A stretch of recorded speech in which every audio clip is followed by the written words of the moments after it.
berjalan dalam firman-Mu, hatiku siap.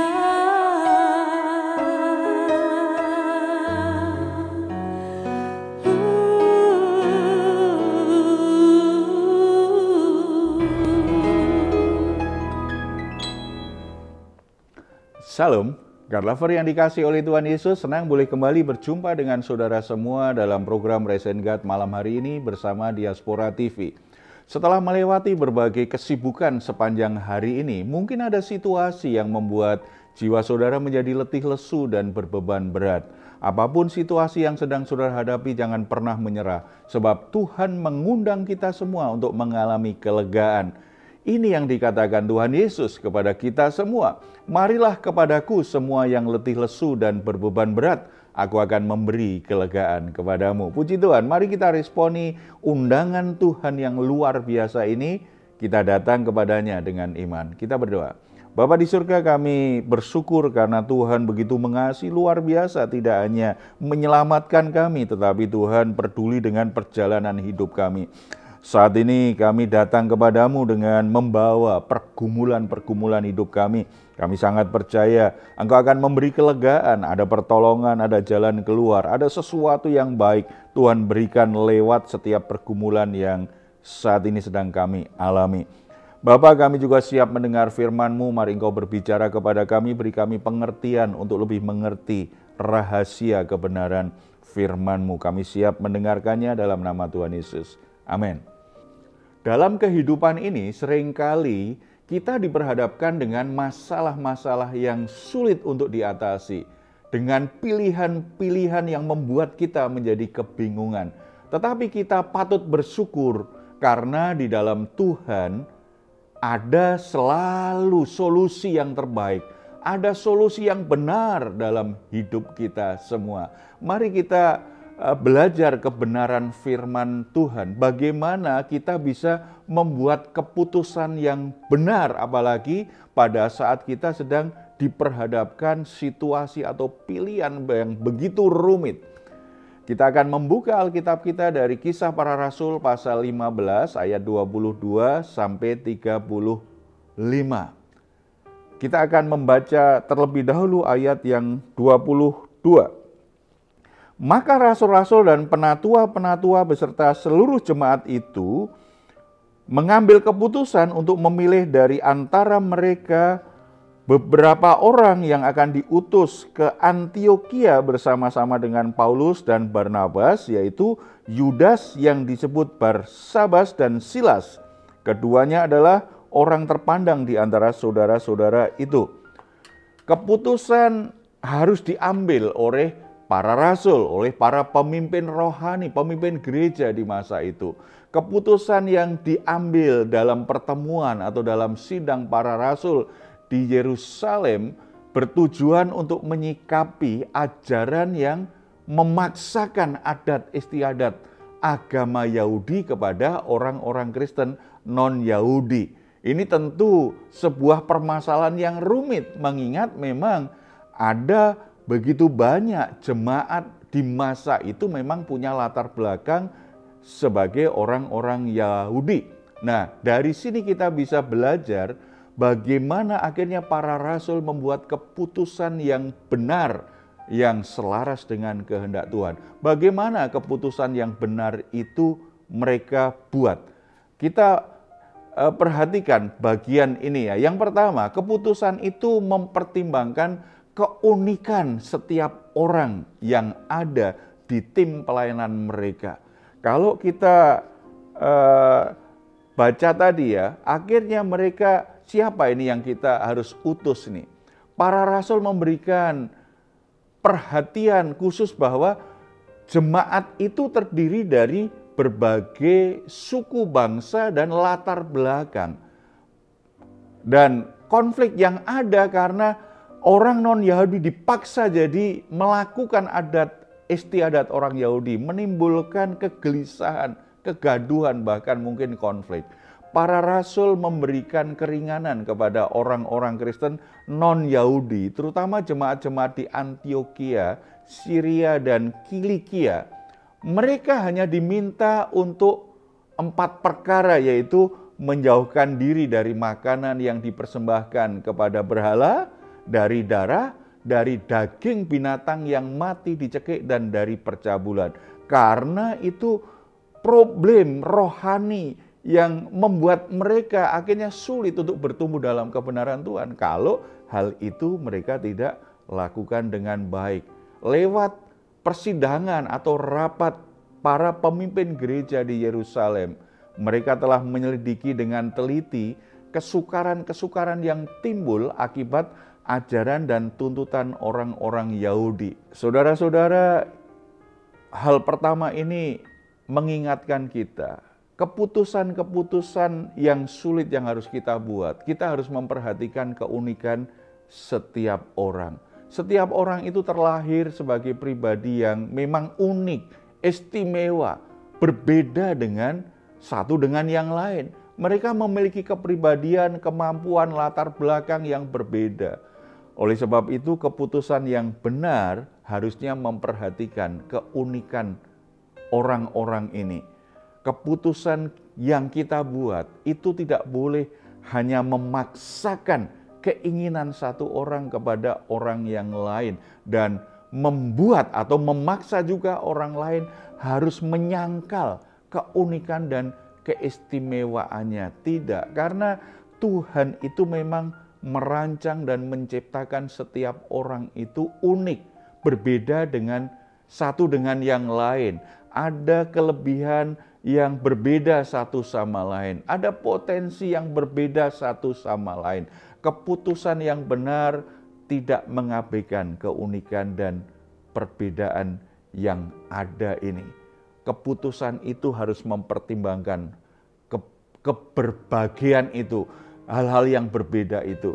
Kalau kita baca di ayat yang 25 ayat sampai 27 kelihatan tergambar ya.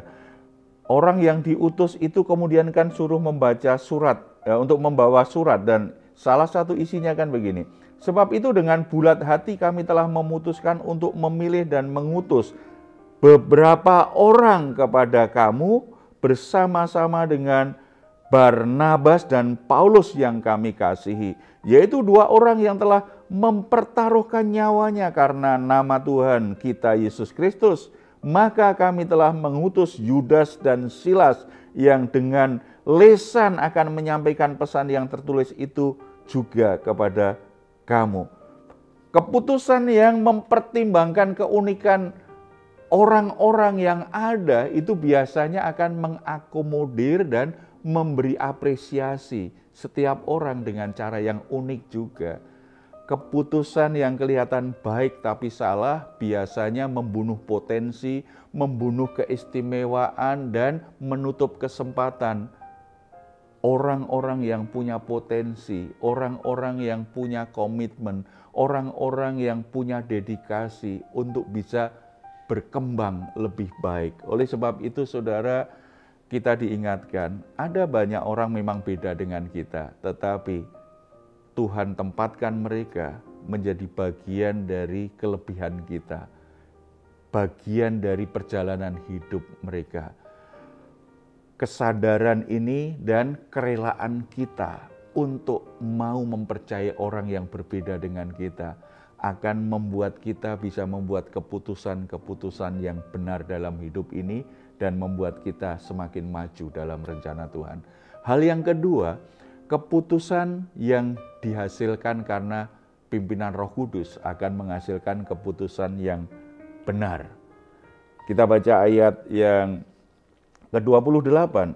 Sebab adalah keputusan Roh Kudus dan keputusan kami, supaya kepada kamu jangan ditanggungkan lebih banyak beban daripada yang perlu ini. Kemudian dijelaskan di ayat selanjutnya. Saudara-saudara, sungguh indah karena keputusan yang dibuat para rasul tidak hanya keputusan yang mempertimbangkan keunikan mereka, setiap orang di antara jemaat.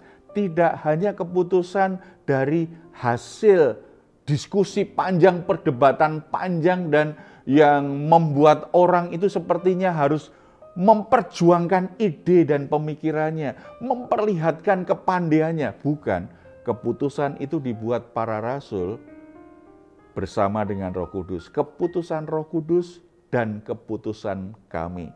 Ini kekayaan rohani yang luar biasa. Pernyataan ini menunjukkan bahwa tindakan yang dilakukan oleh pemimpin-pemimpin gereja di masa itu bukan gegabah, bukan keputusan yang hanya disandarkan kepada kehebatan para pemimpin, pada pengalaman-pengalaman di masa lalu. Tetapi para pemimpin gereja sungguh-sungguh hidupnya dipimpin oleh Roh Kudus, tunduk pada kuasa, pada otoritas Roh Kudus. Yesus Kristus sudah berjanji di Yohanes 16 ayat 13 bahwa Roh Kudus akan memimpin mereka ke dalam kebenaran. Dan itu sungguh-sungguh mereka alami karena mereka mau tunduk, dipimpin dan dikuasai oleh Roh Kudus ketika harus menyelesaikan sebuah permasalahan dan membuat keputusan yang benar. Para pemimpin gereja di masa ini diingatkan kalau kita baca bagian ini. Para pemimpin tidak boleh gegabah membuat satu keputusan yang terkait dalam pelayanan penggembalaannya, dalam dinamika pelayanannya. Karena apa? Setiap keputusan itu harusnya benar, sesuai, selaras dengan kehendak Tuhan. Setiap keputusan harus lahir dari pergumulan yang serius dalam doa dan pimpinan Roh Kudus. Tidak boleh gegabah, apalagi hanya ikut-ikutan gereja lain. Tidak, para pemimpin gereja harus sungguh-sungguh mengerti kemana Tuhan memimpin. Jangan hanya ikut-ikutan, kalau satu gereja kelihatan berhasil, lalu diikuti. Kalau satu pelayanan kelihatan begitu disukai banyak orang, langsung ikut-ikutan. Kita harus ingat keunikan panggilan setiap gereja. Demikian juga dalam kehidupan kita secara pribadi. Janganlah kita membuat keputusan, apalagi sesuatu yang sangat penting dalam hidup kita, itu dengan gegabah, tanpa merasa harus melalui proses berdoa, minta hikmat dan pimpinan Roh Kudus. Jangan, kita harus membuat keputusan yang benar. Kita harus benar-benar mau datang kepada Tuhan, minta pimpinan dan petunjuk Tuhan bagaimana keputusan yang harus kita buat. Oleh sebab itu, mari kita evaluasi hidup kita selama ini. Ada banyak masalah terjadi dalam pernikahan karena apa? Karena pasangan yang mau menikah buat keputusan yang gegabah. Ada banyak masalah dalam rumah tangga karena orang tua membuat keputusan gegabah terkait dengan anaknya, atau suami atau istri membuat keputusan gegabah dalam hal-hal yang terkait dengan pekerjaan, usaha, atau ekonominya, sehingga mereka mengalami begitu banyak masalah rumah tangga. Demikian juga dalam pekerjaan-pekerjaan. Kadang-kadang kita menganggap nggak terlalu penting itu berdoa, karena kita sudah punya pengalaman, kita punya kemampuan. Saudara-saudara, ada banyak misteri dalam hidup ini. Ada banyak masalah menghadang kita. Tanpa keputusan yang benar dalam pimpinan Roh Kudus, kita akan alami situasi yang fatal, situasi yang buruk. Kita harus membiasakan diri.